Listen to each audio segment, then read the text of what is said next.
Well, hi, everybody, and welcome back to Pushing the Limits. Today, I have an amazing woman to guest who is certainly one of my role models, Lorraine Moller. Welcome to the show. Fantastic to have you here with me. Thank you, Lisa. Fantastic to be here with you. I'm excited for this conversation. Before we got recording, we already delved into some deep topics. So who knows where this conversation is going to go, but I think it'll go pretty deep. You are a legend in the world of running. You have so many, 4 times Olympian. You've won the Boston Marathon. You've won the Osaka Marathon 3 times. You're an author. You are still involved with running. Lorraine, can you just give us a little bit of your background for starters?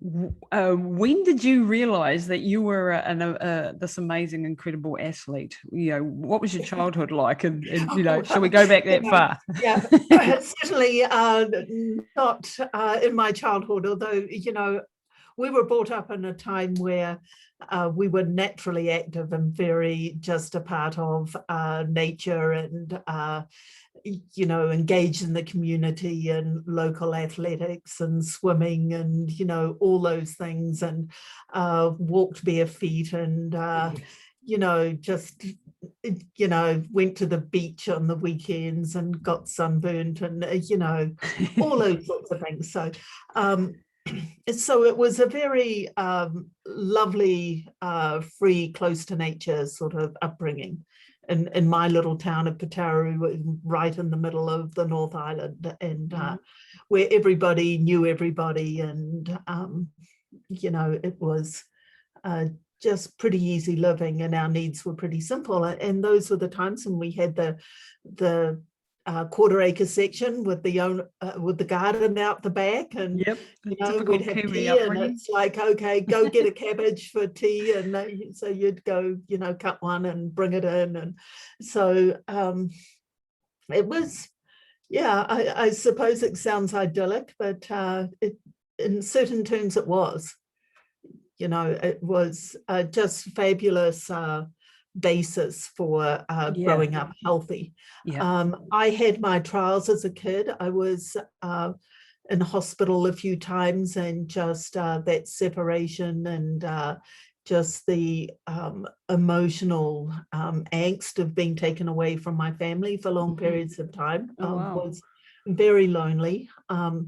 And I think that was, I think, we have things that happen to us and they sort of set you up. They set your story up, and then it's like, okay, go see what you make of it. So I had, I think the running for me was a real freedom, and something that just, I don't think it was something that I really decided to do. I just think it's something that took me. It happened to you. Yeah, it did.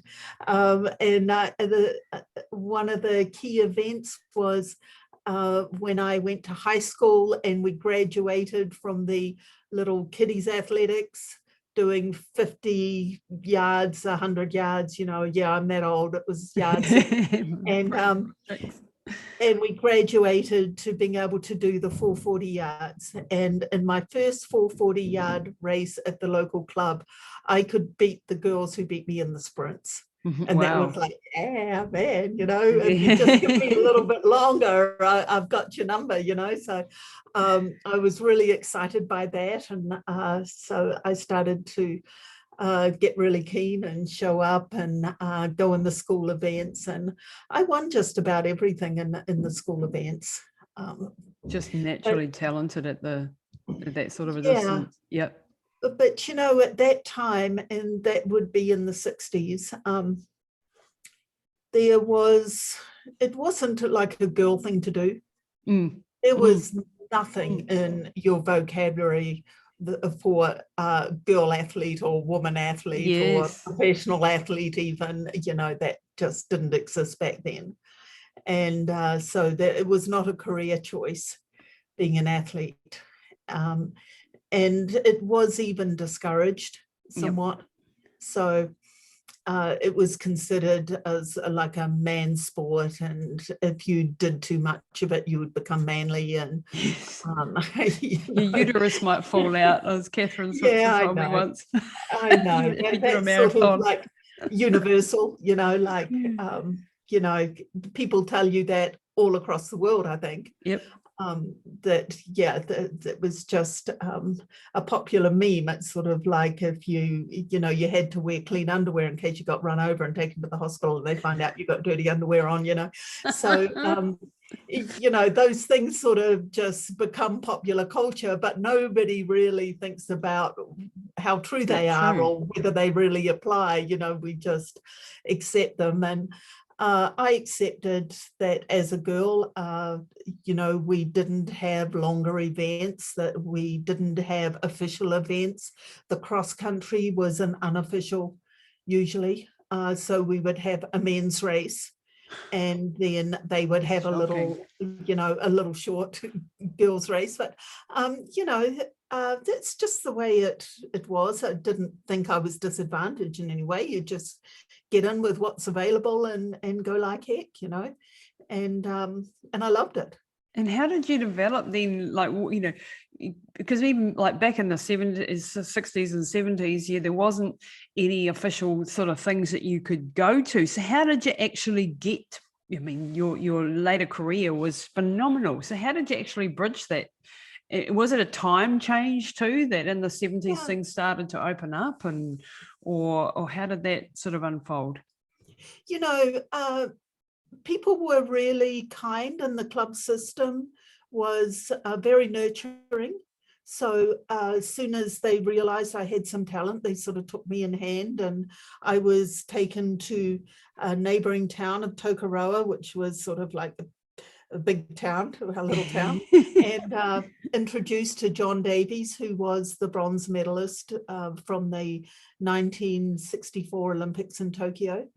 And so they wanted me to have a proper coach. Wow. So I was introduced into the Lydiard training very young, from about the age of 14. And and for races, etc., my event was the 880 yards. I really loved it, and so 2 laps of the track. And I also did cross country.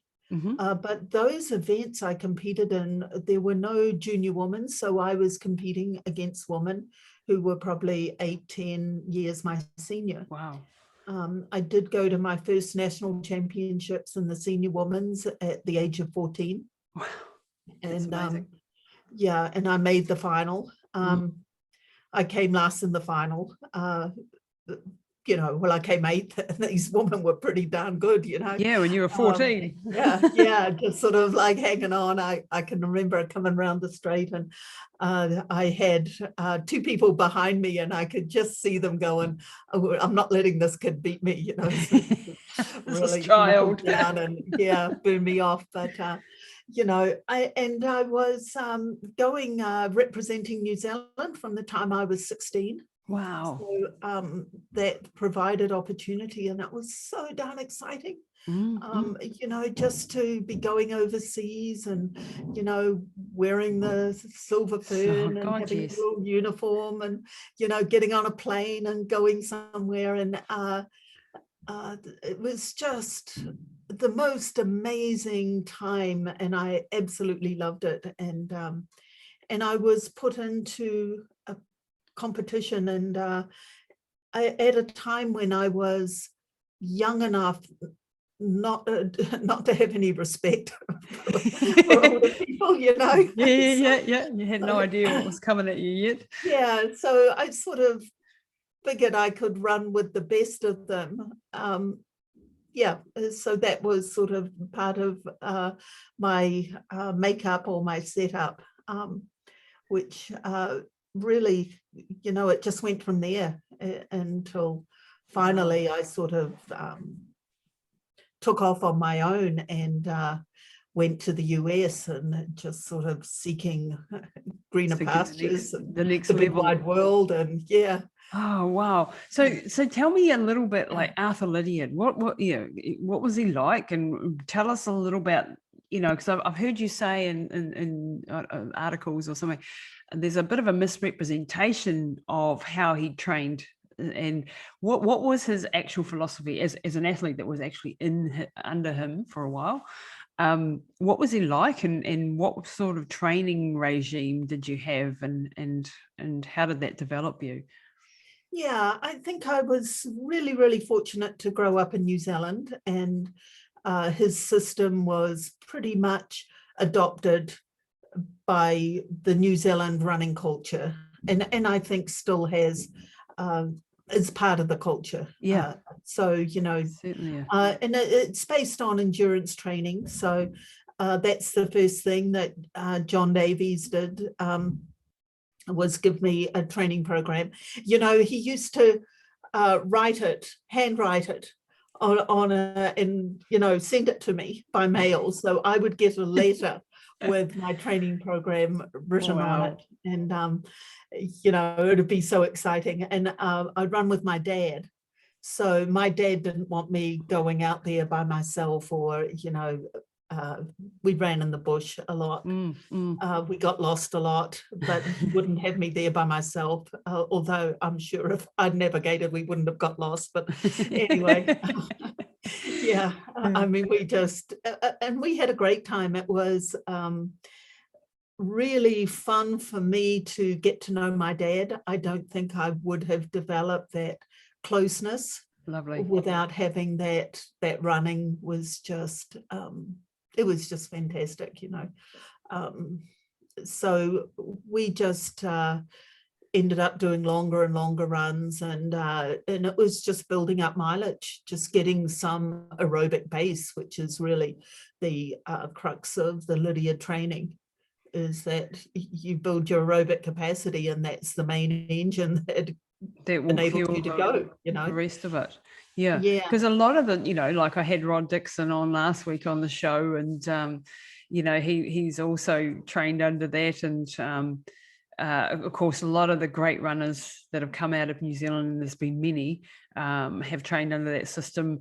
And then, you know, was it a real high mileage system? Like, was it, is there anything that you do different now? Because I know you're still involved with the Arthur Lydiard, the groups that you're taking through now. Is there any change in the approach that you've had? Because, you know, a lot of the listeners out there are runners that are listening to this. So is there anything that you've learned along the way that you do differently now? No, the Lydiard system was sound. I mean, the only thing was, you know, as an athlete, I'd come off a season and then I'd go, oh, I'm going to just train harder than I've ever trained before, you know, and then I'd jump in and overdo it, and, you know, yes. And sort of mess it up. So, there's a lot you of know, that. and that's what we do. We overtrain. Yes. And yeah. So the Lydiard system itself, I think if you just take the way that he put it together, and the, you know, he was a grandfather of periodization. We didn't call it periodization. The exercise physiologists came along a lot later, and then they started to put their jargon onto it and all the rest. But Arthur was very practical. So it's just what worked. It was about 60 years in the making. So you will find Lydiard that he evolved it with, you know, just trial and error. And then, you know, as more people started to do research, he started to incorporate other things. But he was really like just what works, and what he put together worked really well. And what I did with the Lydiard system was look at what were the principles, not looking at the hard and fast rules. Yes. Because as soon as you start looking at rules, you have limited yourself, and it doesn't work that way. It's an experiment of one. Yes. And your journey as an athlete is completely unique. You occupy your own place in space and time that nobody else can occupy. And if you can respect that and get away from any sort of cookie cutter stuff. Brilliant. Yeah. I love that personalization approach. Like that's what I'm heavily into now. Is like we have, you know, access to genetic testing and things like that now, where we can actually tailor things to people's genetics even. But back then that wasn't the case. But to make it your own, so here's the framework, and then you make it yours. That fits with you and your style of being and your style of life and everything that fits to you, rather than just forcing yourself into the confines of just this is, you know, black and white. I think that's pretty insightful, especially for back then. Yeah. So what I'm teaching now, and I teach courses through the Lydiard Foundation to coaches on how to apply the Lydiard training. And the big thing, I think, is to look at things in the overall picture, because the you know, you might say the devil's in the details, but the details can completely tell, like the devil, can tell a wrong story. So it's very easy for people to, and most common, I think, to overshoot the mark. Yeah. Like to put in too much. Yep. And then if you do if you put in too much energy into the task at hand, you will get the opposite of what you intended. Yes. Yeah. Overtraining and burnout. Yeah. And so, and also we live in this culture where we think more is better. Yes. But also absolutely. where we pander to outsourcing our information. And so not tapping into this incredible vehicle that we have that can synthesize and put the information together that is specifically tailor-made to you. Yes. And that is there. It's innate within all of us. We are just not tapping it. Yeah. And I think the journey of the athlete is a wonderful way to get to know yourself and to be able to tap that inner knowledge and to learn to trust it. Yes. And so the focus, and this happened to me during my own running, was, you know, initially you're motivated by the, you know, the just winning or getting a faster time and all those kinds of things, and you know, and then you think, well, what does it really mean? Like it's pretty silly, you know, you're all just running around. Yeah, it's all a man-made. And somebody goes, oh, I'm really great because I finished in front of you. And you go, well, what does that really matter in the big scheme of things? Well, in certain terms it doesn't. You know, the exercise is and I just gave a talk to our advanced classes on the hero's journey. And the hero's journey is that the focus is then on the inner journey that's taking place. Absolutely. And and as a path for us to get to know ourselves.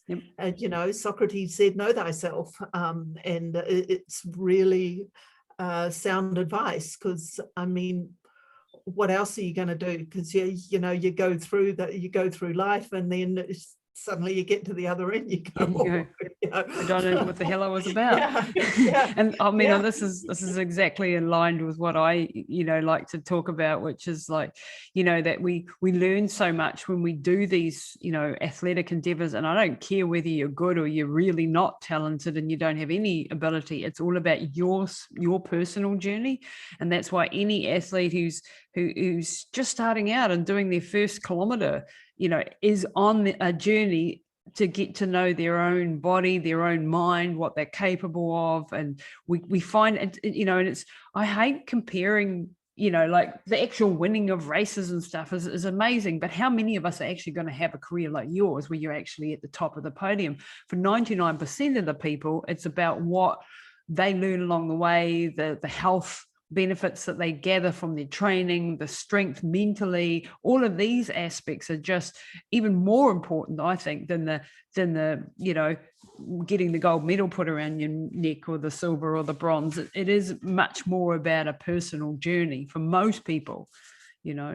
And I mean, you as an elite athlete at the top of the pyramid, so to speak, did you find that as well? Has it had a bigger implication on your entire life and your life philosophies than just the winning part of it? Oh, yeah. So, in the end, the inner journey became more important to me than the outer journey.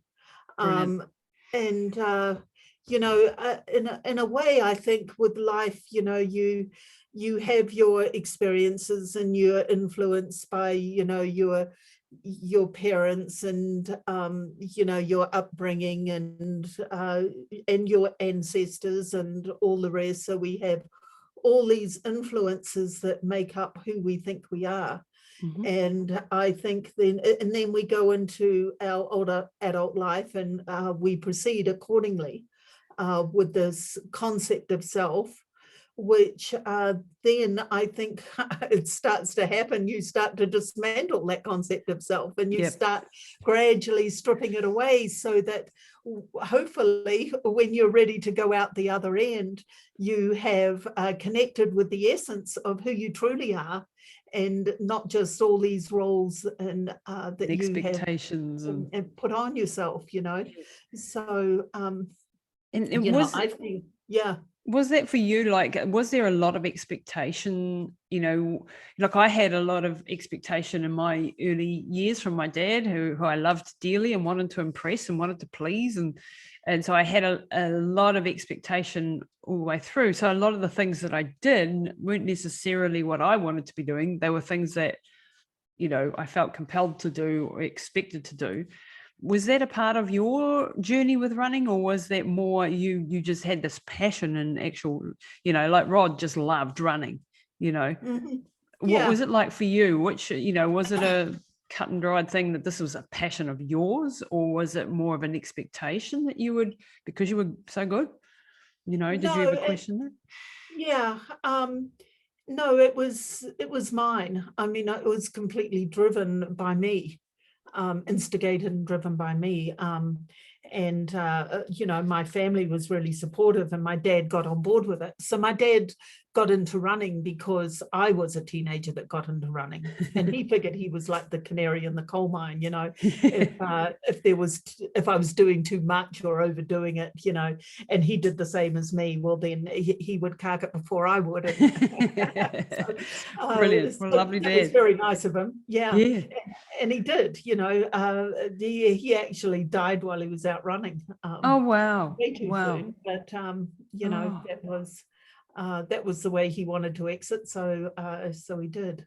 Well, it's never a good thing to go, but if you're going to go, I suppose doing something and being healthy until the last moment is the way that most of us would like to exit this world. And my parents were obviously proud, and I mean, you get out there and especially when you're in an Olympics or a Commonwealth Games or something that's really big for your country, you do feel the expectation of your country and how you do, and it really matters. And it's quite personal, and sometimes when I didn't do that well and you get really trashed, wow. Oh God, gotta go home. It's harsh. Yeah, it is. And you just I don't know, you get over it because you realize that you have to keep things in perspective, and I think one thing I could always come back to and just be in love with the journey of the race, and that it didn't go away, I just that passion stayed right throughout you. So let's talk now a little bit about some of the highlights of your career, because this is like, for most of us, we're never going to get to do these things at this level. Like, what's it like to go to the Olympics? What's it like to compete in the first marathons that women were allowed to do in the Olympics? What was that like for you? Well, the first marathons, my foray into marathons was another thing that was sort of serendipity in a way. It just sort of it sort of came to me, and maybe there was a certain, I don't know, maybe openness for new experience. I think that, yeah, that just led me into Longer. different sorts of places. But what happened in when I left school, and I was already a nationally recognized runner as a high school kid, and what to do, and I didn't know what to do, so I decided to go to phys ed school because it was the closest thing that I could think of that suited sporty woman, you know. Yes, exactly. It's all we had back then. yeah, you just, that's what sporty girls do, become a phys ed teacher. So and Gary was, my brother was already at phys ed school in Dunedin, so it seemed really easy to head off down to Dunedin. I thought that was really great because it was like really a long way from home. Yeah. So, Really I was exotic. like, and I just loved being a student. I just thought that was so fantastic. And so the first day I was there at the phys ed school, I was standing on the steps of the phys ed school, and I was sort of looking to my left and looking to my right, and I didn't know where anything was or which way to go for my run. And this group of guys came running past, and they were a bunch of lunchtime runners, and some are very good runners. And one of them looked up and saw me standing there in my running shoes and shorts and said, "Hey, chick, you got to come and run with the boys today." And I went, okay, there's an invitation I can't refuse. So I bounded down the steps. I glommed onto the back of this group. I could barely keep up, but we did this run. And the next day I was there again, and the next day, and so I became the girl that ran with this group of guys, crazy guys. Yeah, and they sort of took me under their wing, and so I did all their runs with them. And Sunday was, like the Dunedin version of the Waitakere run was the Waitatis. So, it's just you run out somewhere over a mountain and back down the other side, and you got in 20 miles, Wow. So I started doing those every Sunday with the guys. And as a 800-meter runner, I was building this incredible base, and I just got stronger and stronger. Did it make you slower doing the long stuff, for the actual short track races? Oh, I'm glad you asked that. Yeah. No, that's not true. That's wow, really? I've never been fast. So endurance running does not make you slow. Really? No, it does not. Though you do need to do the faster work to bring on your speed, but the endurance will enable you eventually to be able to sustain your fastest possible pace. Wow. That's the basis of endurance. So nearly all events over 2 minutes would derive their energy mostly from aerobic means, right? Yes, yeah. And so the greater aerobic capacity you have, the greater capacity you have for any event over 2 minutes. But what about the I've never been fast, that's why we're long. So I don't have a comparison really of having lost speed because I never had any to begin with. Yes. But doing the super, super long stuff, the ultra marathon distances, I, got dreadfully slow when it came to the shorter distances over time. And I always put that down to, my muscle, fast twitch fibers are mainly turned into slow twitch fibers. And now actually, like in the last 5 years where I stopped doing the ultra marathons and I've been concentrating more on shorter, sharper, I'm still not fast by any stretch of the imagination, but I'm a heck of a lot faster than I used to be over the short distance. So even in your 50s, you can start to go back the other way. But it's interesting to hear you say that no, you don't find that, because that's really interesting. With some caveat, and that is that if your body will respond to what you give it. Yep. So, in terms of training, it's stimulus response. So, what training is, you giving the body a specific stimulus to get a specific response from the body. And it will do that really, really well. So the thing about the Lydiard pyramid is that you build the endurance, but you don't do that ad infinitum, right? Right. So then you go on it, and then you go through the faster phases, and you develop the muscles on faster twitch and the different ones right through to your peak events. So we have quite a few ultra runners who come and do our coaching courses, and they get in and they get really excited about doing the phases and getting the full development. So that's the beauty, I think, of the Lydiard training, is that it is holistic. It puts all the energy systems and every type of training response in its rightful place. It's so that you can be at your peak on the day that counts. What I find with a lot of ultra people is that they've just lost their flexibility and range of motion because they haven't practiced it. That's definitely a big part of our training in how we coach is a lot of strength and a lot of mobility and proprioception work and coordination and drills and things that traditionally, when because I started back in the dark ages too, when we had no idea, and I certainly had no coaching. Back in the day, I just ran long because it wasn't very fast, so I'd just run longer than everybody else, and I was good at that. But now I understand, and that whole mobility piece of the puzzle is absolutely crucial, and the drills and the form and the strength training are all the foundational elements to be able to run the mileage. It's like a pyramid for us, how we build it.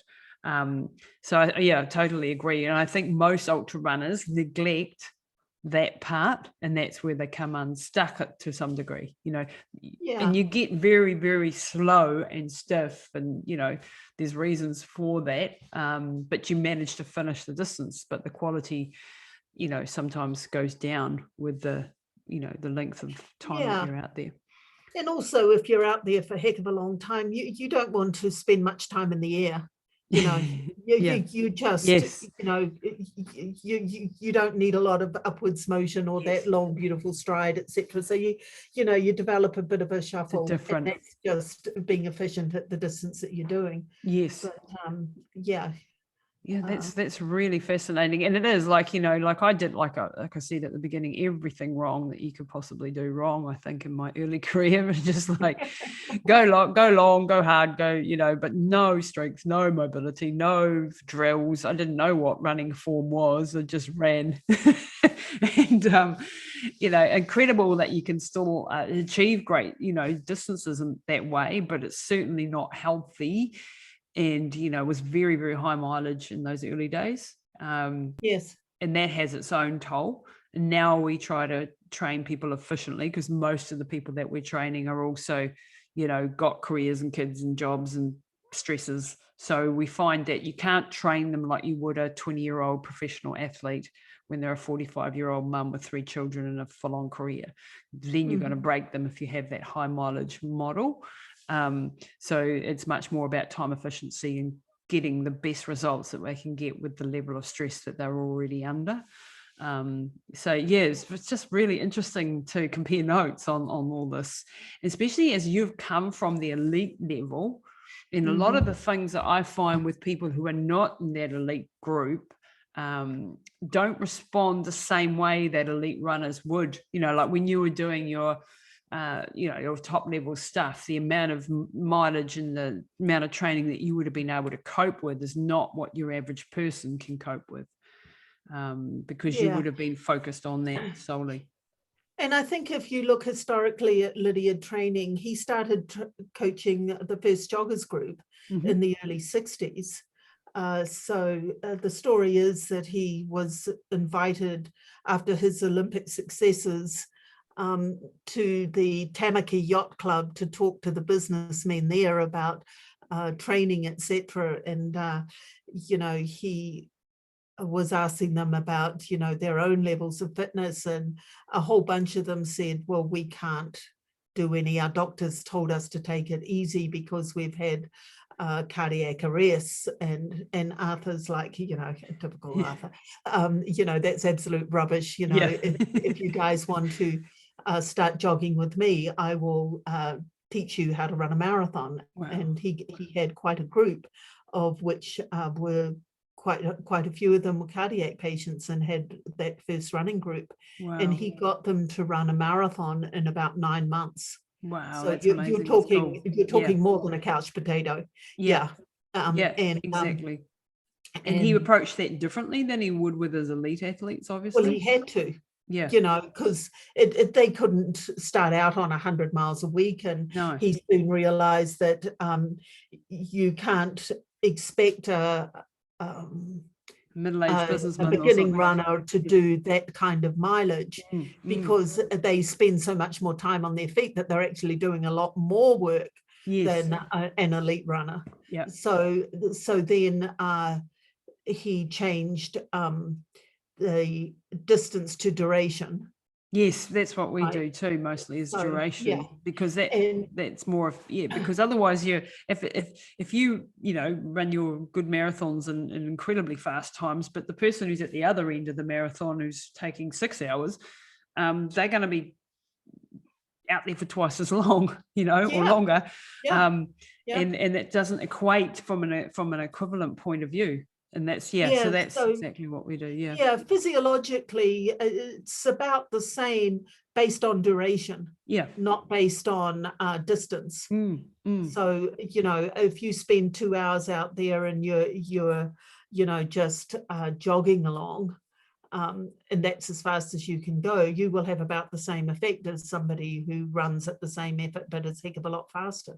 Exactly. So really interesting. So the system is adaptable to all levels of runner, and that's why you go on principles. So you look at what you're trying to achieve, and then how best to achieve it based on the level of that person. But we're all physiologically, we all basically work the same.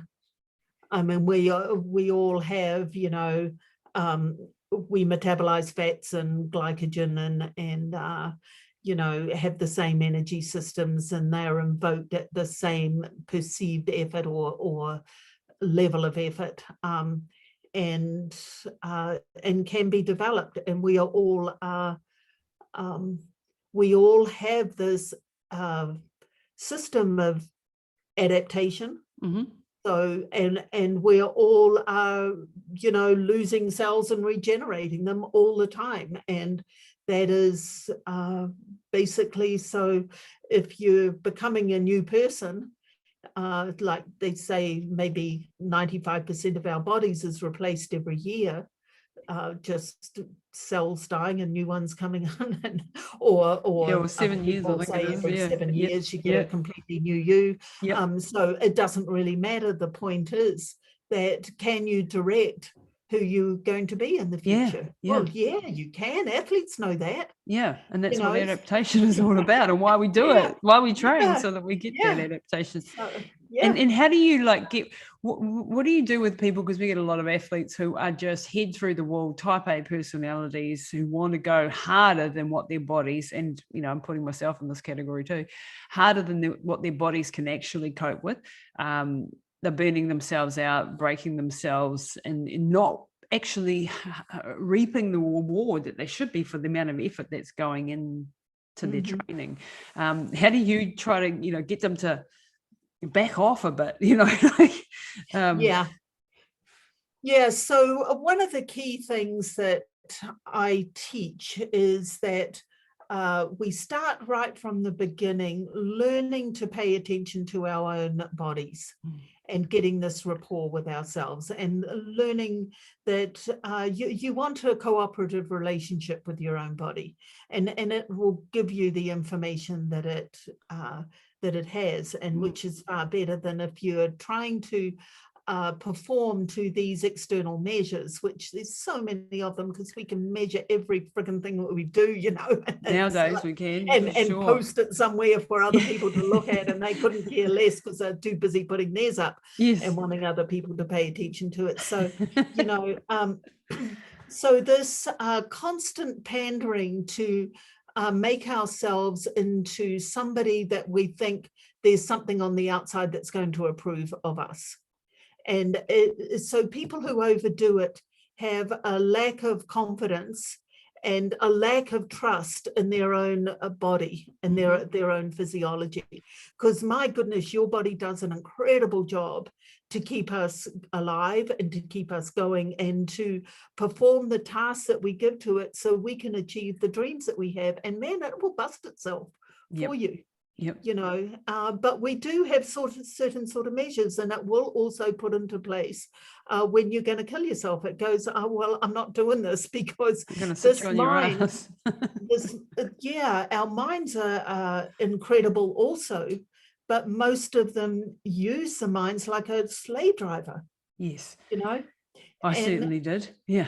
Yeah. And so, you know, and you have to learn the hard way sometimes. But, you know, so we have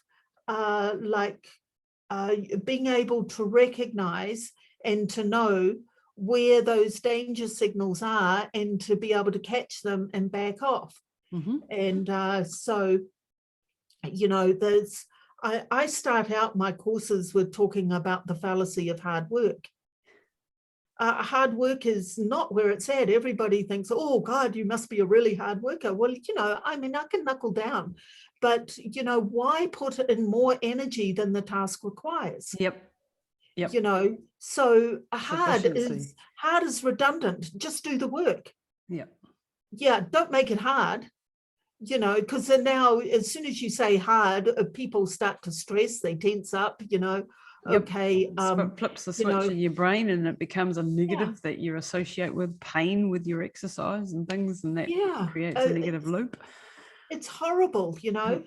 And I mean, I always, you know, when I won big races, it was actually, you get in a state of flow and it feels wonderful. Wow. So when you were actually like at the top of your game and you know, winning these international events and things, you felt like so it didn't feel as if you were like killing yourself to get across the line on those days.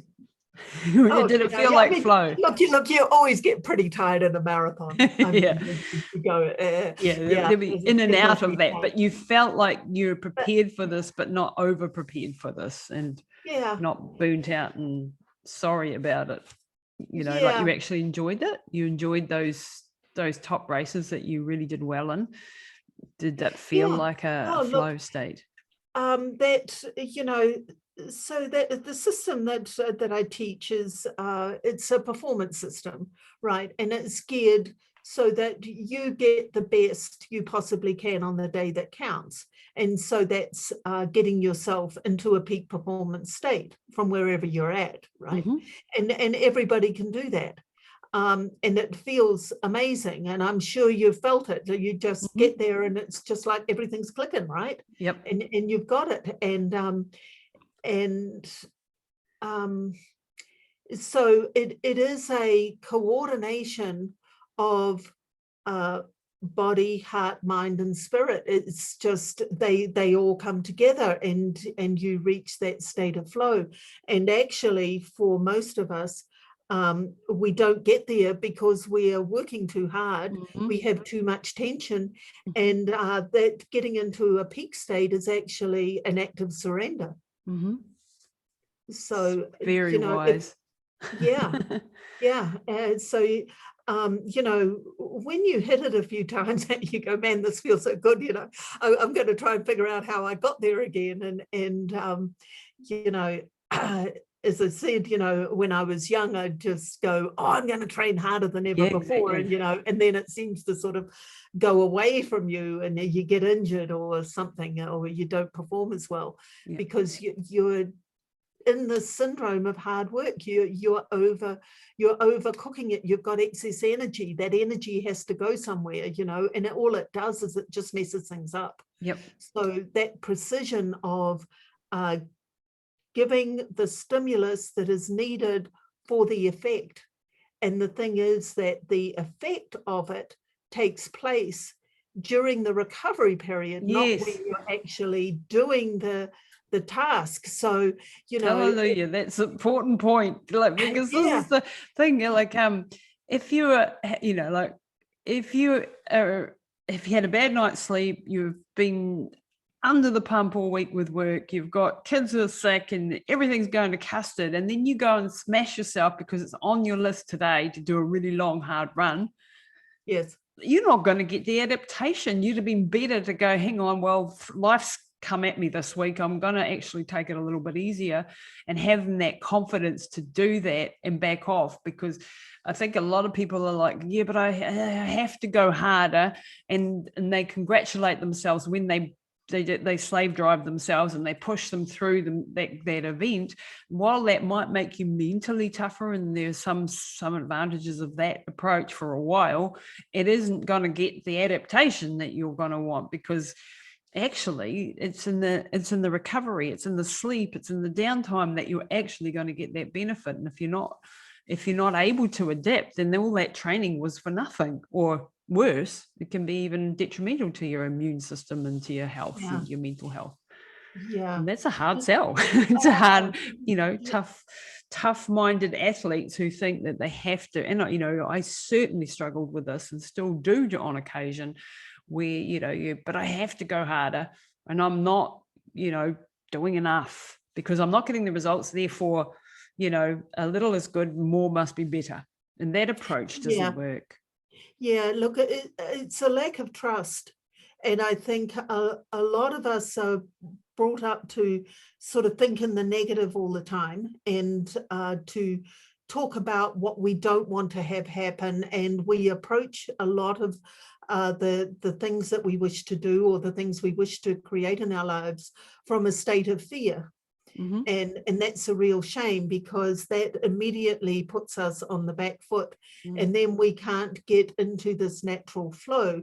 So, look, the world is set up for us to be creative beings, and for us to have be able to manifest our dreams and make works that are worthwhile and contributing. Mm-hmm. So that, when we leave this life, we have left something better. We have used our own talents, and things have are enhanced because of our being here. And I think most people have a very huge drive. I think all human beings do, to be of value in this life in some way. Yep. And I think, we started out talking about this, but we have these systems that, and they're systems, they're not human, they're just systems that are put in place that eventually become self-serving, and they don't serve us. And so they will perpetuate fear, etc., because it just gets us putting our energy into the system rather than putting it into ourselves and our own dreams. And I think that what we need to realize is that it is set up in our favor. And I'll give you just one really good example of that. So when we train and we give the body a training stimulus, right, and so to meet that training task, that run or whatever we do, that workout, you have used this fuels in your body, and you've broken apart all these bonds to provide energy to enable you to do the task. And then you stop doing it, and as soon as you stop doing it, the body gets busy and it starts to reconstitute those energy bonds and etc. So all these adaptations are taking place. And it brings us back to normal again. But it doesn't just bring us back to normal. It gives us more. Yeah. It gives us, it makes us stronger. It gives Hermetic us stress. more, Yeah. more storage space, stronger muscle fibers, better oxygenation. It actually adapts itself to better accommodate what we are asking it to do. Yeah. So nature has given you a bonus. Yep. I mean, if you can't see that everything is set up in your favor just by that little thing alone, is like, wow, Yeah, biology is just yeah. incredible. These are hormetic stresses. So when we put our body under strain, we come back stronger. When we put ourselves under too much strain, we actually break it down. So that's that fine line that we have to, for each of us individually, find where those points are. And that will shift as we get stronger, and you'll be able to take on more training. But we have to honor the process, to honor the hermetic stress recovery, and then build on that, so that we can then, eventually you can be running at the best if it's a training thing. But this is in every area of life, that we're more we're more resilience, the word. We're more able to take on the load. This is just the beautiful thing of all these hermetic stresses, and that, if we don't push ourselves at all, well, then we're going to the body's going to go, well, this is a piece of cake. I can just keep being where I'm at, and then it'll actually start to decline. Yeah. What I'd be really interested in your take with older people. One of my passions in life is to empower older people to not give up on their lives, because society says you're past it, and that you've got a use by date, and you've passed it, and all of these sorts of attitudes that are just insidious in our culture. That in the Māori culture, it's a little bit better, where we actually respect our elders and we value their wisdom, but in general culture, it's pretty bad. And when we also have this thing, well, when I retire, then I'll recover, and I'll relax, and for me, that's the beginning of a downward spiral. So, like, in the rehabilitation journey that I've been on with my mum for the last 5 years, I set her tasks every day that she has to achieve. She has goals that we're aiming for, and of course we have phases of recovery and so on. But she's always on a mission of some sort or another. And she's 79 years old, and we're going forward. And I will treat her like that until there is no hope, to the end of her days. Because I believe that humans need challenge. They don't need comfort. They don't need to be, mollycoddled and stuck on the couch to watch telly all day because you're older now. And I'd like to see people having their challenge, whatever their challenge is. And it could be like mum's off at art classes now and just loving the creative, she's got time to do something different. And that's a goal and that's helping her brain stay on point, What's your take on the way society sees people when they get older? And, how do you approach that from your personal standpoint? Well, from my own personal standpoint of getting older, I'm with you 100%, Lisa, and I think we need to continually adding new stimuli, and they can be stress. It's stimuli, stress. It's all just you're asking the body to do new things, and so then you just inviting new experience into your life. And I think that as we get older, our world should be getting bigger, not smaller. Yes. And I do think that a lot of what we attribute to old age is just bad habit. Mm-hmm. It's accumulating it over many years and makes it, the typical aging things. I mean, we are all going to die at some point, but my goal is to live an extremely long life that is healthy until the end. That's my goal. None of us know what's going to come at us from left field. I've experienced an awful lot. I know that some things can still, but that's the goal. That's the approach that I take. And so I'm doing everything in my life and in my family's life to make that as best as possible. And to have constant challenge and have constant goals that you're aiming for and new things that you're learning, it keeps you in this growth mindset for starters, and it keeps your body not knowing what's coming. So it's still having to adapt and go forward rather than going backwards. And as we get older, we get wiser.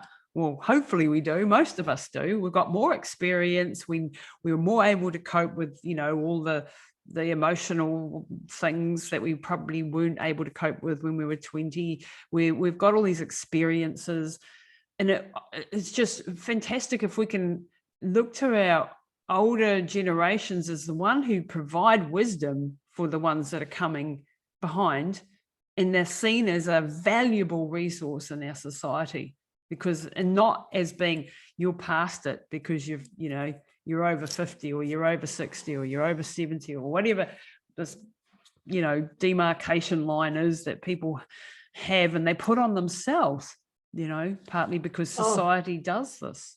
Yeah, and it's a horrible thing for you to be made redundant in society in terms of your value to it. Yes. And that is largely I think exacerbated by our what runs the show is generally money. Yep.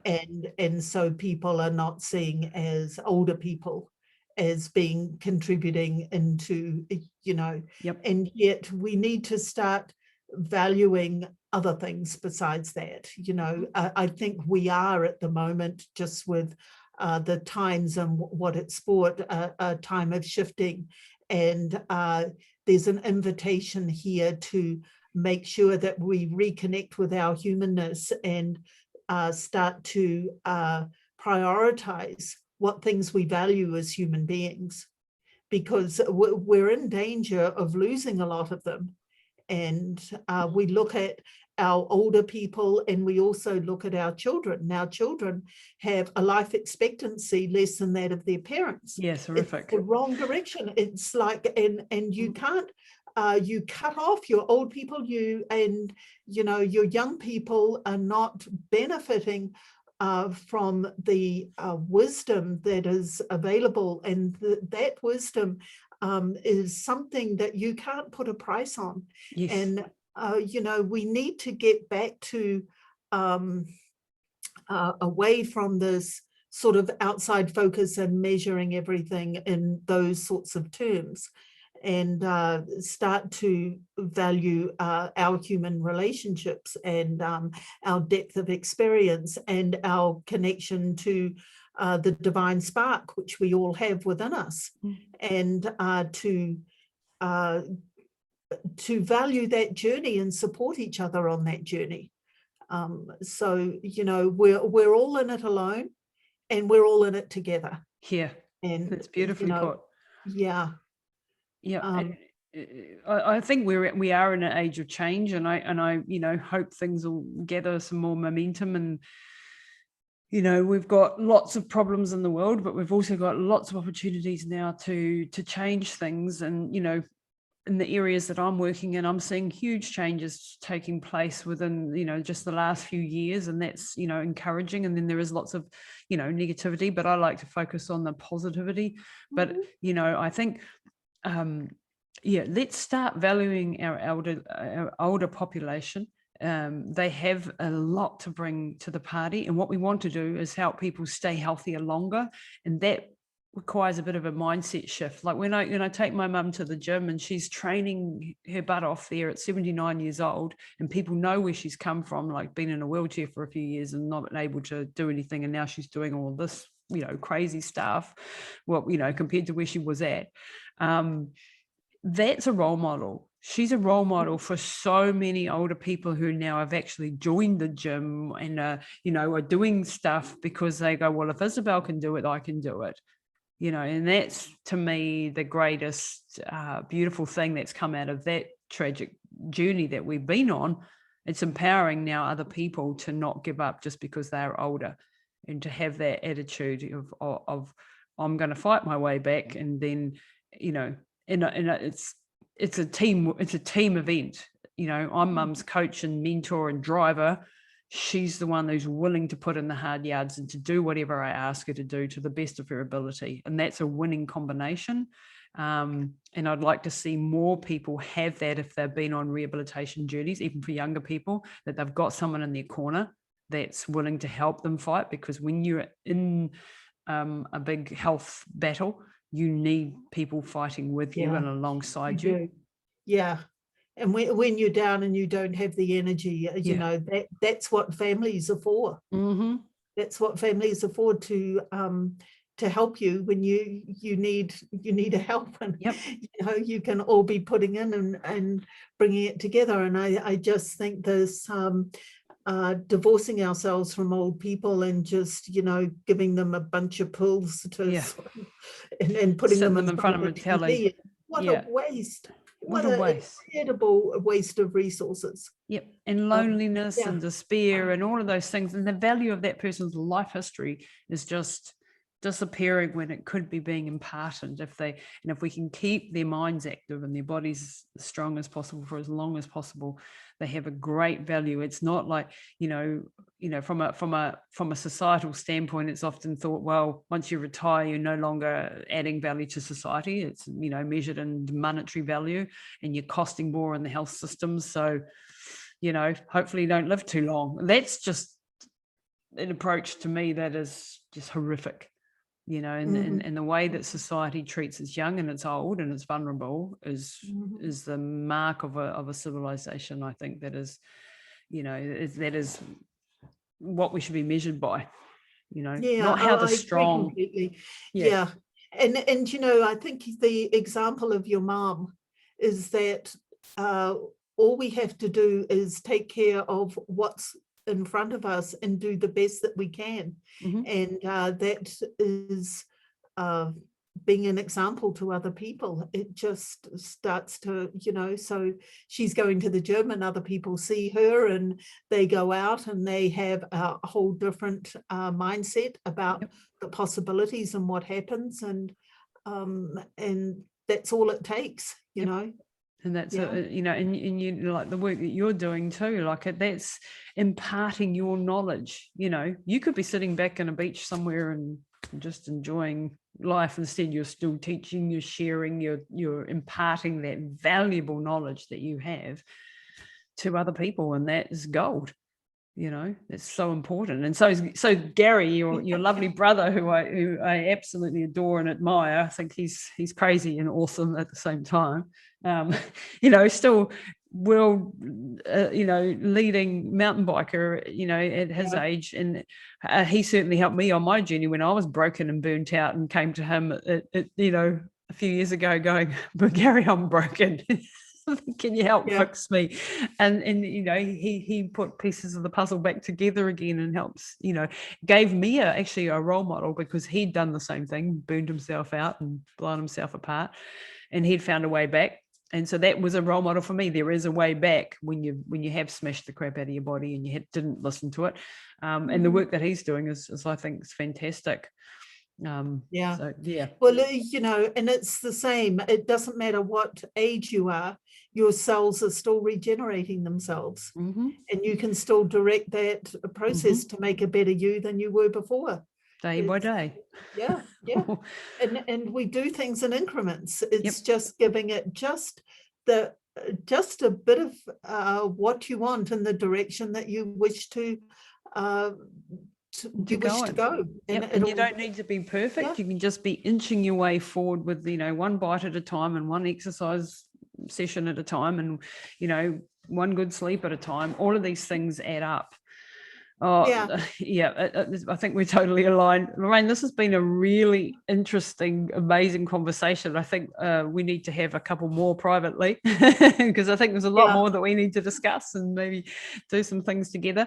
But I really just want to thank you for your time today. It's been really an insight. You are a legend in the sport, and what you've achieved is just nothing short of amazing. I remember, you know, as a kid, watching you and a lot of your fellow people in that age group who just did amazing things, and it was awesome to have like Rod on last week on the show as well.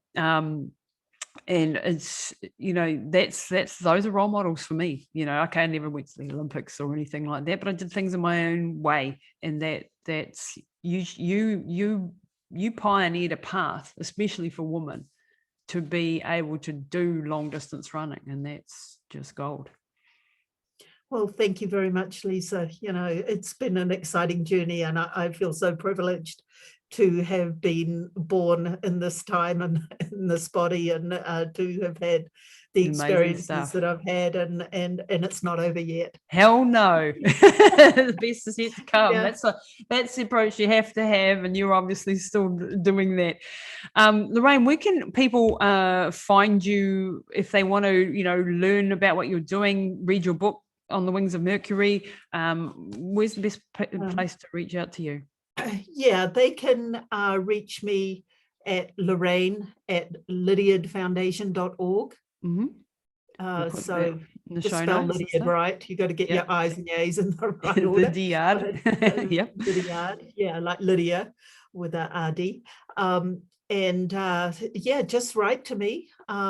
They can go to our website, lydiardfoundation.org, and to see the programs that we've got. And we have quite a few New Zealand coaches and, that have been through the course, and they're very popular, and we've got a lot of wonderful things, and expanding it all the time. So. Awesome. Maybe we collaborate and go and do them. Do one of those as well. Always adding courses to my list of things that I have to do. That might be one of them that I have to add. Oh, you'd be most welcome, Lisa. We'd love to have you. Thanks, Lorraine. Thank you.